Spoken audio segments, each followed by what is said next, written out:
Hey everyone, Rato here back with another video. Today we're going to talk about the importance and role of skill points. In DC Universe Online, skill points are a measure of progression that players earn by completing various feats. The skill points allow players to unlock abilities and enhance their character stats. The breakpoints we are going to consider are as follows. The significance of the 100 SP into a primary stat tree is the maximizing of the percentage-based buff associated with that tree. We also don't consider SP into a stat past 100 as significant until it reaches the end, where the buff exponentially increases to become more massive than the initial 10% buff from the 100 SP allocated. Let's get into the breakdown. For pure healers, there are two primary stats, Restoration and Dominance. This intrinsically makes it an SP heavy role, as there are two primary trees to max out. I'm going to grab some estimates of stats based on my current water healer. If you are fully geared in your role, your number shouldn't be too far from mine. First, let's look at the base statistics. These are my base Restoration and Dominance with no SP allocated. These are my Restoration and Dominance with 100 SP into each tree. And these are my Restoration and Dominance with fully maxed out trees. Let's use these to determine the shield strength and heal strength based on the formulas here. These are the effective stats for 60 SP, 160 SP, 260 SP, 580 SP, and 900 SP.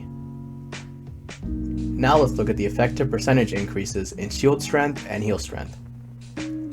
If we take a 60 SP healer and a 900 SP healer, the heals and shields will be up to 35% stronger on the 900 SP healer.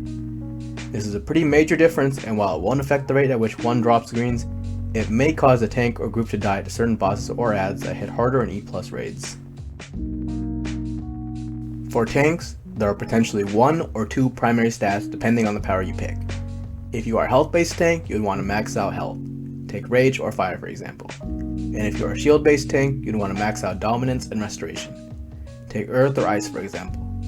I'm going to use my Rage tank as an example here, and if you're fully geared, then your stats shouldn't be too far from mine. These are my base health and dominance with no SP allocated. These are my health and dominance with 100 SP allocated into each. And these are my health and dominance with max SP allocated into each. Let's use these to now determine the effective health and shield strength of each SP breakpoint. These are the effective stats at 20 SP, 120 SP, 220 SP, 540 SP, and 860 SP. The effective percentage increases of health and shield strength can be seen here. If we take an 860 SP tank and a 20 SP tank, there would be a 23% increase in health and a 16% increase in shield strength. This is also a pretty major difference and can be the deal breaker of surviving a heavy attack from a boss or falling to it. I believe any content in-game can be tanked without high SP, but it certainly helps if you have lacking support roles or make a mistake. For trolls, there are two primary stats that you want to max out, Vitalization and Health. This makes Troll a very SP reliant role. Vitalization contributes to your power out, and Health affects the strength of your buffs for the group. I'm going to use my Gadgets Troll as an example here, and if you're fully geared, your stats shouldn't be too far from mine. These are my base Vitalization and Health with no SP allocated. These are my Vitalization and Health with 100 SP allocated into each.